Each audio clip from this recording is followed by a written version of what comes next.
ଏବେ ସୁନା ରେଟ୍ ଯାହା ହେଲାଣି ଗୋଟେ ମଧ୍ୟବିତ୍ତ ପରିବାର ଲୋକ ସୁନା କିଣିବା ମାନେ ସ୍ୱପ୍ନ ପୁରା ହେଇଗଲାଣି। ମଧ୍ୟବିତ୍ତ କଥା ତ ଛାଡ଼ନ୍ତୁ, ଏମିତିକି ବଡ଼ ବଡ଼ିଆ ଲୋକ ଯାହା ପାଖରେ କି ପଇସା ପତ୍ର ଅଭାବ ନାହିଁ ସେମାନେ ବି କିଣିଲା ବେଳକୁ 100 ଥର ଭାବୁଛନ୍ତି। ଆଉ ବେଶୀ କଷ୍ଟ ଲାଗିବ କାହାକୁ, ମନେକର କାହାର ପୁଅ ଝିଅ ବାହାଘର ହେଇନଥିବେ, ବେଶୀ କରି ଝିଅ ବାହାଘର ସୁନା ତ ତାଙ୍କୁ ଯାହାହେଲେ କିଣିବାକୁ ପଡ଼ିବ। ସେମାନଙ୍କୁ ବେଶୀ ବାଧିବ ଯେ ବର୍ତ୍ତମାନ ଯେତିକି ରେଟ୍ ହେଲାଣି ଆମେ କେମିତି ସୁନା କିଣିବୁ। କିନ୍ତୁ କିଛି ଲୋକଙ୍କୁ ଏ ସୁନା ରେଟ୍ଟା ବଢ଼ିଆ ମାନେ ବହୁତ ଆନନ୍ଦ ଦେଇଛି।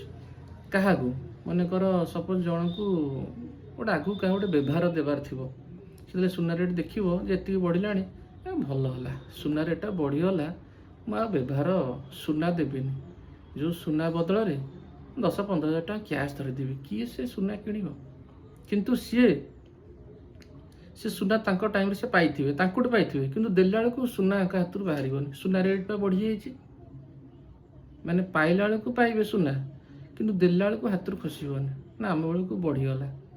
ଯଦି ମନେକର ସପୋଜ ଜଣଙ୍କର 4ଟା ପୁଅ, ତାଙ୍କୁ ଜଣେ ଦେଇଛି ମନେକର ତାଙ୍କର 4 ପୁଅ ବାହାଘର ସବୁ କାମ ପାଇଁ ଟିକେ ଟିକେ ସୁନା ଦେଇଛି। ମନେକର ସେ ହିସାବ କରି ରଖିଥିବ ଯେ ମୁଁ 6 ଗ୍ରାମ କି 7 ଗ୍ରାମ ସୁନା ଦେଇଛି। ଯେତେବେଳେ ସେଇ ଲୋକର ମାନେ କିଛି ଗୋଟେ ପ୍ରୋଗ୍ରାମ ତାଙ୍କ ଘରେ ହେଲା, ମନେକର ତା ପୁଅ ବାହା ହେଲା, ସିଏ କ'ଣ ଆଶା କରିବ ଯେ ମୁଁ ଏତିକି 6 ଗ୍ରାମ ସୁନା ଦେଇଛି, ମୋତେ ବି ସେଇ ହିସାବରେ ସେ ରିଟର୍ଣ୍ଣ କରିବେ।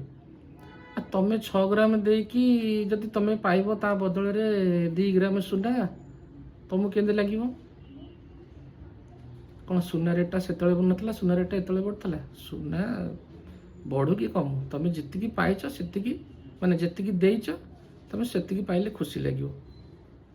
ଆଉ ଲୋକ କହିବେ ନାଇଁ ସେତେବେଳେ ସୁନା ଶସ୍ତା ଥିଲା ତ ମୋତେ ସେ ଅଧିକ ଦେଇଥିଲା, କିନ୍ତୁ ଏବେ ରେଟ୍ ବଢ଼ିଗଲାଣି। ଏଇଟା କ'ଣ ଠିକ୍ କଥା କି? ଠିକ୍ କଥା ନୁହେଁ। ତମେ ଯେତିକି ପାଇଛ ସେତିକି ରିଟର୍ଣ୍ଣ କରିବ। ସବୁ ଲୋକ ମାନେ ନେବାକୁ ପସନ୍ଦ କରନ୍ତି, ଦେଲା ବେଳକୁ ଜମା ପସନ୍ଦ କରିବେନି। ଖାଲି ନେବା ପାଟି, ଆମକୁ ଖାଲି ଦିଅ, ଦେଲା ବେଳକୁ ହାତ ଟେକି ଦେବେ। ନାଇଁ ଆମର କ'ଣ ଅଛି, କିଛି ନାହିଁ। ଆଉ ଯେଉଁ ଗୋଟିଏ ଦେଇଥିବେ ଛୋଟିଆ ମୋଟିଆଟେ, ଆମେ ଦେଇଛୁ ନା, କିନ୍ତୁ ସେ ଲୋକ ଯିଏ ପାଇଥିବ ତା ମନ ବୁଝୁଥିବ ଯେ ମୋତେ କେତେ ମିଳିଲା। ଏଇଆ ହେଉଛି କଥା। ଆଉ କ'ଣ ମୁଁ ଠିକ୍ କହିଲି ନା ଭୁଲ କହିଲି?